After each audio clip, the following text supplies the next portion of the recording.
사원이나! 겁내지 마시오, 부인. 내가 바로 그 잉어요. 장터에서 사온 잉어 한 마리가 한밤중에 사내로 변해버렸습니다. 과부 연희에게 앞으로 어떤 일이 벌어지게 될까요? 본격적인 사연 시작 전 구독과 좋아요 부탁드립니다. 지금 어디서 듣고 계신지 댓글로 남겨주세요. 여러분께 버려진 곳에서 가장 귀한 것을 발견하시는 기적이 찾아오시길 바랍니다. 그날도 산골 마을에는 이른 아침부터 안개가 자욱했습니다. 강원도 깊은 산자락, 평창 땅 끄트머리에 자리 잡은 작은 마을이었습니다. 집이라야 열채가 채되지 않는 곳이었고 길이라 부르기도 민망한 오솔길 하나가 마을과 세상을 잇고 있었습니다. 그 마을 한쪽 구석에 흙벽 하나가 금방이라도 무너질 것 같은 작은 초가집이 있었습니다. 그 집에 사는 이는 단 둘이었습니다. 26의 과부 연희, 그리고 그녀의 7살 난 아들 돌쇠였습니다. 연희의 남편은 돌쇠가 갓 2살이 되던 해 겨울 산에 땔감을 구하러 갔다가 돌아오지 않았습니다. 사흘 만에 발견되었을 때는 이미 차갑게 굳어 있었습니다. 폭설이 내린 밤 그만 길을 잃고 얼어 죽은 것이었습니다. 그때부터 연희의 삶은 오로지 돌쇠 하나만을 위한 것이 되었습니다. 논 한 떼기 없이 남의 밭일을 거들고 삭을 받아 겨우 먹고 살았습니다. 겨울이면 손이 터지도록 새끼를 꼬고 여름이면 볕이 내리쬐는 밭고랑에서 허리가 끊어지도록 일했습니다. 그래도 아들 돌쇠가 밥 한 술 더 먹고 잠자리에서 방긋 웃어주면 그것만으로 충분했습니다. 그런데 말입니다. 가을이 깊어가던 어느 날부터 돌쇠가 앓기 시작했습니다. 처음에는 그냥 감기인 줄 알았습니다. 코를 훌쩍이고 기침을 조금 하기에 연희는 쑥을 다려 먹이고 따뜻하게 재웠습니다. 하지만 이틀이 지나도 사흘이 지나도 나아지지 않았습니다. 오히려 열이 오르기 시작했습니다. 아이의 이마에 손을 얹으면 불덩이 같았습니다. 돌쇠야, 어미 여기 있다. 눈 좀 떠봐. 하지만 아이는 눈을 제대로 뜨지도 못했습니다. 입술은 바싹 타들어가고 숨소리는 거칠었습니다. 가끔 헛소리를 중얼거리기도 했습니다. 마을에 의원이 있을 리 없었습니다. 읍내까지는 산길로 반나절이었고 의원에게 갈 돈도 없었습니다.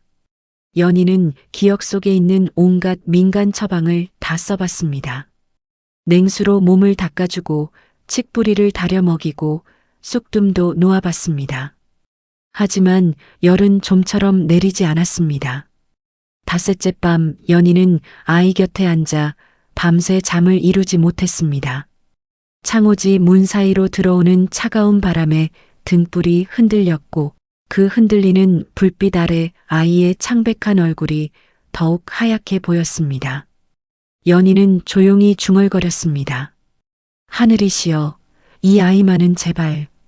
눈물이 뚝 하고 아이의 이불 위로 떨어졌습니다. 그리고 다음 날 연희는 결심했습니다. 읍내장에 나가기로 했습니다. 남은 엽전을 모조리 긁어 모아도 한 줌이 채 되지 않았지만 그래도 아이에게 뭔가 먹일 것을 구해야 했습니다. 몸보신이 된다는 잉어 한 마리라도 사다가 고아 먹이면 혹시 기운을 차릴 수 있지 않을까 하는 생각이었습니다.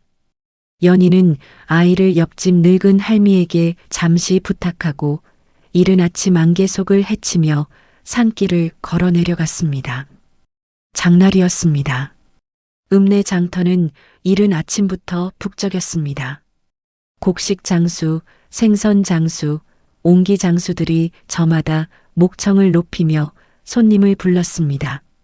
산에서 캔 약초를 파는 노인도 있었고 엿가락을 느리는 엿장수도 있었습니다. 울긋불긋한 장터 풍경이었습니다. 연희는 조심조심 장터를 돌아다녔습니다. 손에 쥔 엽전이 너무 적어서 함부로 눈길을 주기도 미안한 심정이었습니다. 그러다 생선전 앞에 섰습니다. 은빛 비늘의 생선들이 줄지어 놓여 있었습니다. 숭어, 붕어, 맥이 그중 한쪽 구석에 커다란 나무통이 하나 있었습니다. 물이 가득 담긴 통이었는데 그 안에 잉어 한 마리가 있었습니다. 몸길이가 2뼘은 좋게 넘는 큼직한 잉어였습니다. 비늘은 금빛과 붉은빛이 섞인 듯 묘하게 빛났고 몸집은 실하고 기름졌습니다. 연희는 잉어를 들여다봤습니다. 그런데 말입니다. 그 순간 이상한 일이 벌어집니다. 잉어가 연희를 바라봤습니다. 물론 물고기는 눈을 깜빡이지 않습니다. 그냥 멍하게 보이는 것이 당연했습니다. 그런데 그 잉어의 눈은 달랐습니다. 맑고 깊은 눈이었습니다. 마치 사람이 안타까운 마음을 담아 바라보는 것 같은 눈이었습니다. 연희는 자기도 모르게 숨을 들이켰습니다. 이상하다, 왜 이렇게 마음이 쓰이지? 생선 장수가 다가왔습니다. 사겠소? 오늘 아침에 잡아온 것이라 싱싱하오. 잉어 고아 먹이면 아이병에도 좋다고 하지 않소? 연희는 망설였습니다. 얼마요? 이 크기면 엽전 15냥이요.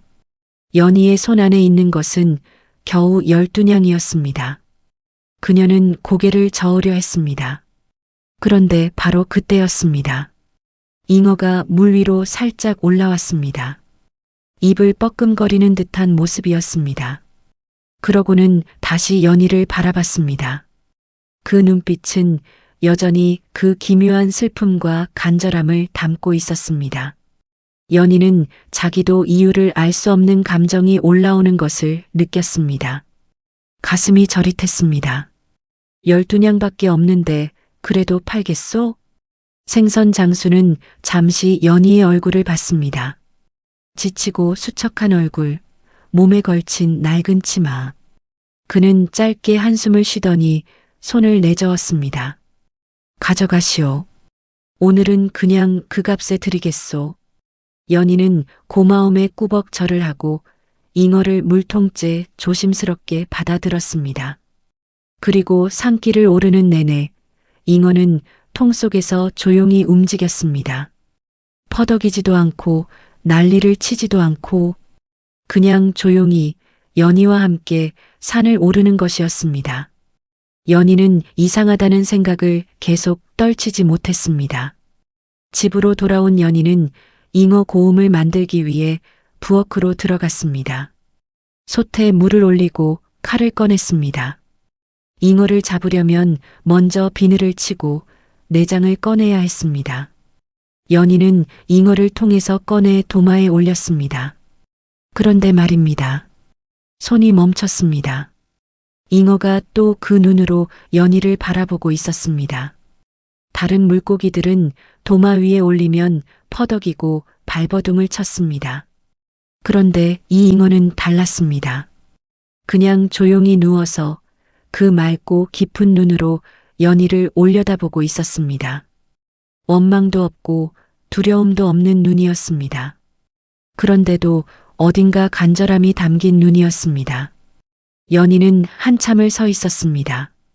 칼을 든 손이 떨렸습니다. 뭐지, 이 느낌은? 눈물이 날 것 같았습니다. 왜인지 모르게 이 잉어를 죽이면 안 될 것 같다는 느낌이 온몸을 휘감았습니다. 이치에 맞지 않는 생각이었습니다.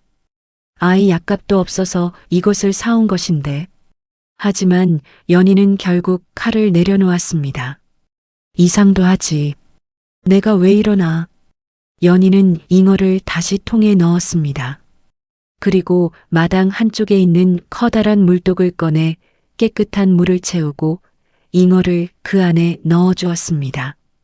잉어는 물독 안에서 천천히 유영했습니다. 연희는 한참을 그 모습을 바라봤습니다. 금빛 비늘이 흐린 오후 햇살 아래 은은하게 빛났습니다. 일단 여기 있어라. 어찌할지는 나중에 생각해보겠다. 연희는 부엌으로 들어가 남은 쌀로 죽을 쑤어 돌쇠에게 먹였습니다. 아이는 조금 받아먹더니 다시 스르르 눈을 감았습니다. 제발 나아다오. 연희는 아이의 손을 꼭 쥐고 기도하듯 중얼거렸습니다. 그날 밤이었습니다. 연희는 오랜만에 깊은 잠에 빠져들었습니다. 며칠 동안 잠을 제대로 자지 못한 탓이었습니다. 아무도 몰랐습니다. 그 고요한 밤 물독에서 무언가가 천천히 일어나고 있다는 것을. 한밤중이었습니다. 깊은 산골 마을은 완전한 어둠 속에 잠겨 있었습니다. 바람도 없고 개 짖는 소리도 없는 너무 고요해서 오히려 무서울 것 같은 밤이었습니다. 그때였습니다. 연희의 귀에 소리가 들렸습니다. 처음에는 꿈인 줄 알았습니다. 그런데 소리가 계속 났습니다. 마당 쪽에서 나는 소리였습니다. 발소리, 아니 물소리 같기도 한 소리였습니다. 연희는 눈을 떴습니다. 심장이 빠르게 뛰었습니다. 산골에 홀로 사는 과부집에 한밤중 인기척이라니. 연희는 조심스럽게 몸을 일으켜 창호지 문에 귀를 댔습니다. 분명히 누군가 있었습니다. 마당을 걷는 소리, 그리고 낮은 숨소리. 연희는 방 안을 둘러봤습니다. 부엌에 있는 칼을 가져오지 않은 것이 후회스러웠습니다. 손에 잡히는 것은 아이의 요강뿐이었습니다. 연희는 그것을 손에 쥐고 천천히 문을 열었습니다. 그리고 숨이 멎었습니다. 마당에 사내가 서 있었습니다. 26쯤 되어 보이는 키가 훤칠하고 어깨가 넓은 사내였습니다.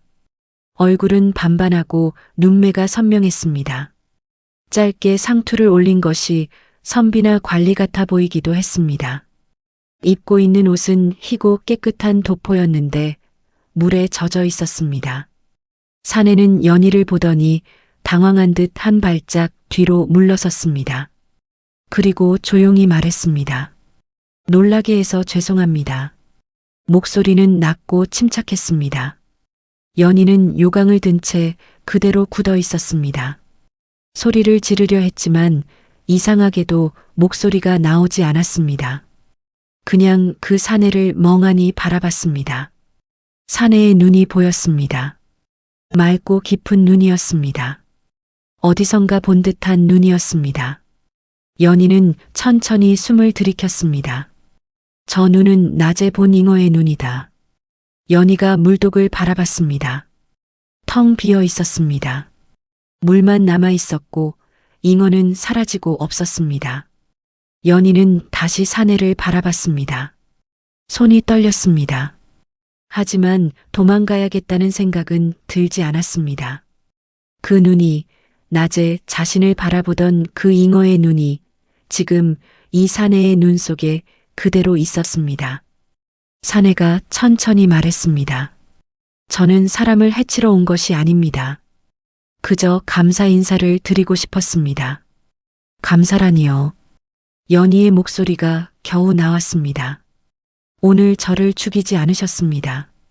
다른 사람이었다면 그냥 잡아드셨겠지요. 그런데 그대는 칼을 내려놓으셨습니다.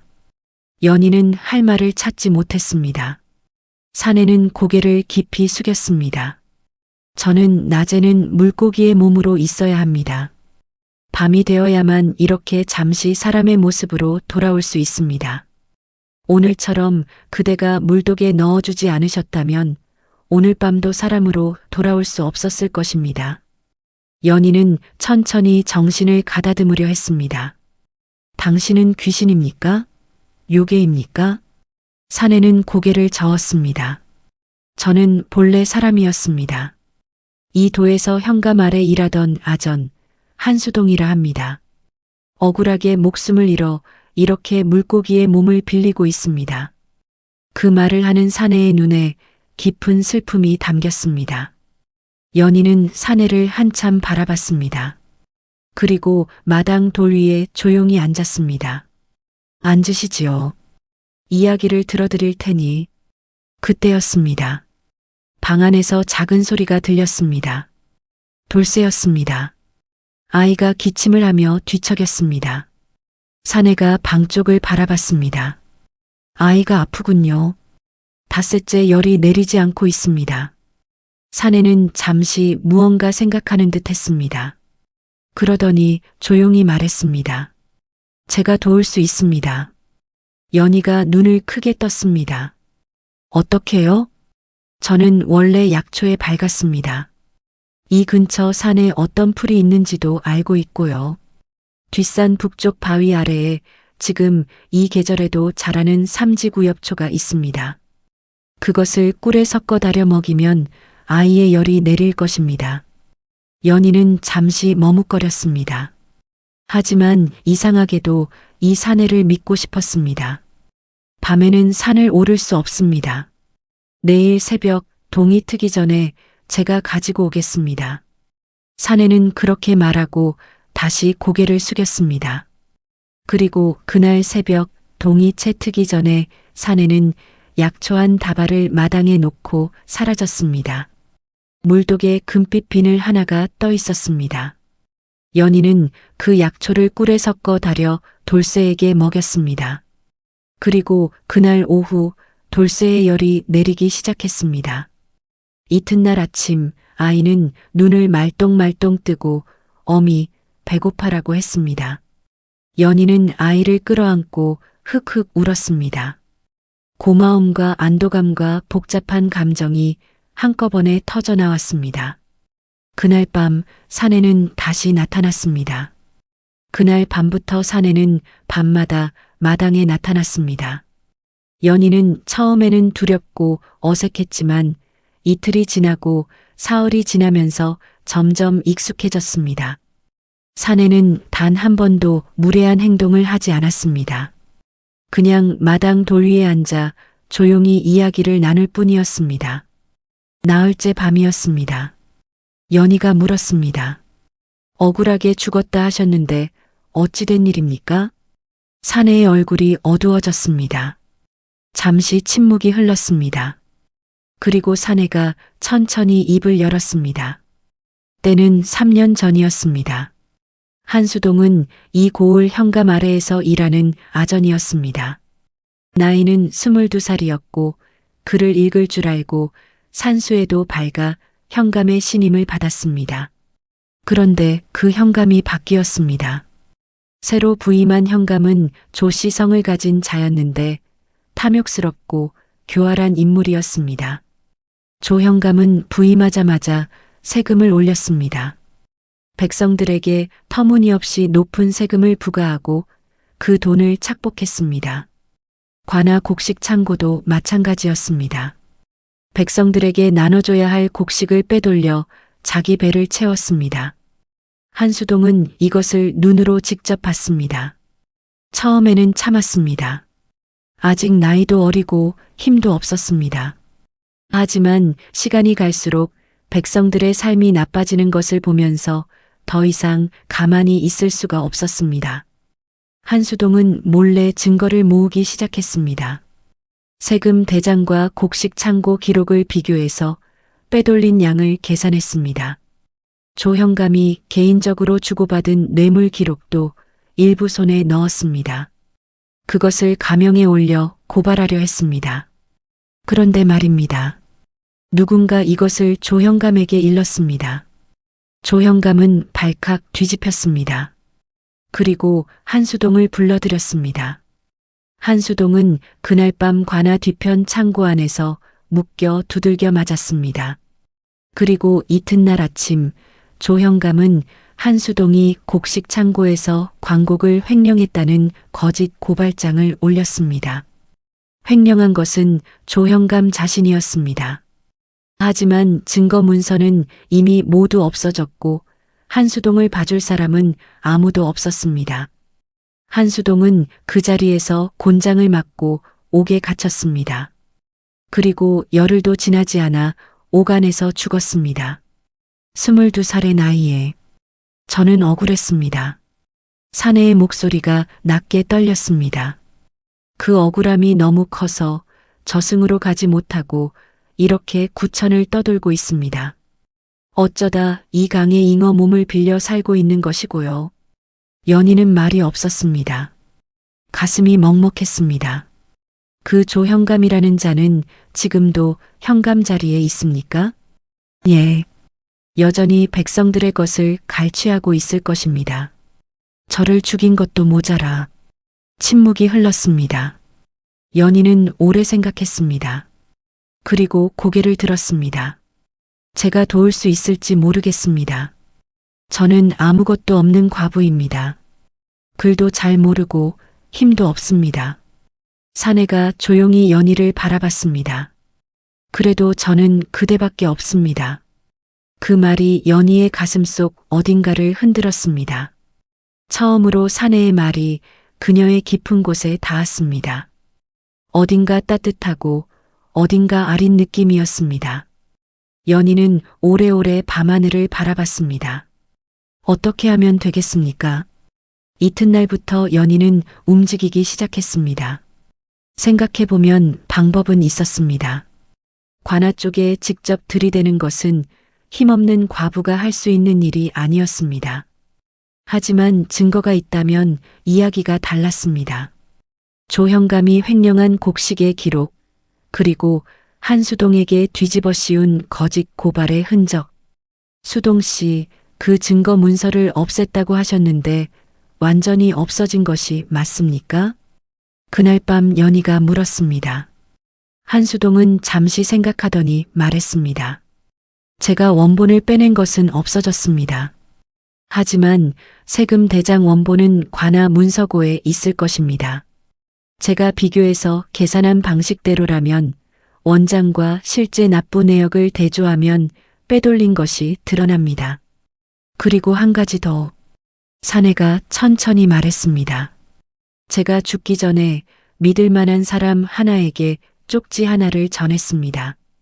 마을에 박씨 성을 가진 훈장 어른이 계십니다. 그분께 제가 기록해둔 내용을 요약한 쪽지를 맡겼습니다. 혹시 살아계신지는 모르겠지만 연희는 그 이름을 마음에 새겼습니다. 다음 날 연희는 마을을 돌아다니기 시작했습니다. 이 마을 저 마을을 돌아다니며 사람들을 만났습니다. 처음에는 경계하는 눈빛들이었습니다. 힘없는 과부가 현감을 고발하겠다고 나선 것이니 다들 괜히 엮일까봐 꺼렸습니다. 하지만 연희는 포기하지 않았습니다. 저는 아무것도 바라는 것이 없습니다. 다만 억울하게 죽은 사람이 있습니다. 그 사람의 한을 풀어주고 싶을 뿐입니다. 연희의 눈은 맑았고 목소리는 흔들리지 않았습니다. 그 말에 마음이 움직인 사람들이 하나씩 나타나기 시작했습니다. 조형감에게 억울하게 세금을 뜯긴 기억이 있는 농부, 남편이 관아에서 봉변을 당한 기억이 있는 안학내, 그리고 한수동을 직접 알고 있던 늙은 훈장. 박 훈장은 살아 있었습니다. 수동이가 살아서 이 말을 전한다는 것이요? 연희는 대답 대신 잠시 눈을 감았다가 떴습니다. 수동 씨가 억울하다고 합니다. 도와주십시오. 박 훈장은 오래된 책상 서랍 깊은 곳에서 낡은 쪽지 하나를 꺼냈습니다. 조형감이 횡령한 곡식의 양, 날짜, 그리고 한수동에게 죄를 뒤집어 씌우기 전날 밤 관아에서 있었던 일을 목격한 증인의 이름까지 적혀 있었습니다. 한수동이 죽기 전 마지막으로 남긴 기록이었습니다. 연희는 그 쪽지를 두 손으로 받아들고 잠시 눈을 감았습니다. 수동 씨, 이제 됩니다. 그리고 연희는 움직였습니다. 박 훈장의 도움을 받아 가명에 올린 진정서를 작성했습니다. 억울하게 세금을 뜯긴 마을 사람들의 증언을 모았습니다. 그리고 한수동이 남긴 쪽지와 함께 감사에게 올리는 공식 진정서를 완성했습니다. 글 한 줄 쓸 줄 모른다고 했던 연희였습니다. 하지만 억울함을 호소하는 마음만은 그 누구보다 또렷했습니다. 그리고 진정서 아래에 이름 대신 손도장을 찍은 사람이 마을 사람 16명이었습니다. 연희는 직접 가명이 있는 고을까지 걸어서 진정서를 올렸습니다. 산길을 하루 꼬박 걸어서 진정서가 올라간 지 보름이 지난 어느 날이었습니다. 감사 측에서 파견된 조사관이 읍내에 들이닥쳤습니다. 조형감은 처음에 능청스럽게 부인했습니다. 힘없는 과부 하나와 노인 몇 명의 말이 무슨 증거가 되겠느냐고 코웃음을 쳤습니다. 그런데 말입니다. 조사관이 관아 문서고를 열었습니다. 세금 대장을 꺼내 실제 납부 내역과 대조하기 시작했습니다. 숫자는 거짓말을 하지 않았습니다. 3년 동안 빼돌린 곡식의 양은 어마어마했습니다. 한수동이 쪽지에 적어둔 숫자와 거의 정확히 일치했습니다. 그리고 쪽지에 적힌 증인 한 명이 살아 있었습니다. 관아 창고지기 출신의 늙은 남자였는데 3년 동안 무서워서 아무 말도 못하고 있던 사람이었습니다. 연희가 직접 찾아가 눈물로 부탁하자 그 사람도 결국 입을 열었습니다. 저는 직접 봤습니다. 현감나리가 한수동 씨를 창고로 끌고 들어가는 것을. 그것으로 끝이었습니다. 조현감은 그 자리에서 포박되었습니다. 횡령죄와 무고죄 그리고 사람을 죽음에 이르게 한 죄까지 더해졌습니다. 조사관은 조현감을 가명으로 압송했고 이후 엄중한 처벌이 내려졌습니다. 마을 사람들이 그 소식을 들었습니다. 누군가 환호성을 질렀고 누군가는 울었습니다. 연희는 마을 어귀에 서서 그 장면을 조용히 바라봤습니다. 마음속 깊은 곳이 차분하고 따뜻해지는 느낌이었습니다. 수동 씨 보고 계십니까? 그날 밤이었습니다. 한수동이 나타났습니다.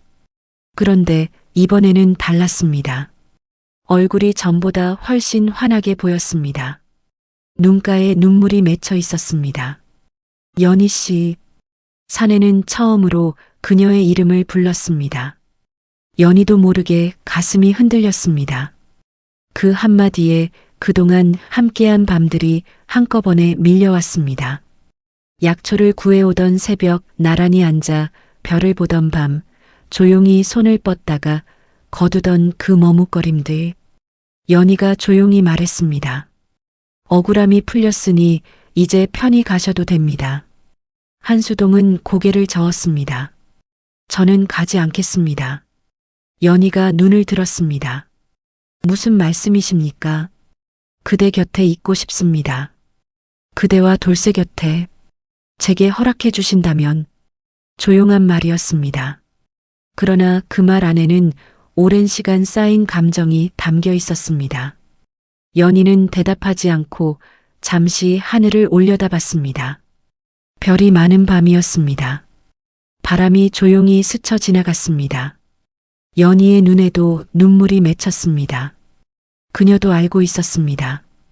이 사내가 마당에 나타나는 밤을 기다리게 된 것이 언제부터였는지, 이 사내의 낮고 조용한 목소리가 귓속에서 맴도는 것이 언제부터였는지, 돌쇠가 아비 없이 자라는 것이 늘 마음에 걸렸습니다. 그것이 허락이었습니다. 그리고 사내가 조심스럽게 손을 내밀었습니다. 연희가 천천히 그 손을 잡았습니다. 처음으로 두 사람은 한참 동안 말이 없었습니다. 그냥 나란히 앉아 별이 가득한 밤하늘을 바라봤습니다. 그날 밤부터 한수동은 낮에는 물독 속 잉어로 살고 밤이 되면 사람으로 돌아와 연희 곁에 앉았습니다. 함께 달을 보고 함께 바람 소리를 들었습니다. 돌쇠는 그 사내를 처음 보는 날 무서워하다가 사흘이 지나서는 아버지라 불렀습니다. 마을 사람들은 연인의 집 물독에 언제나 잉어 한 마리가 살고 있다는 것을 알았지만 아무도 이상하게 여기지 않았습니다.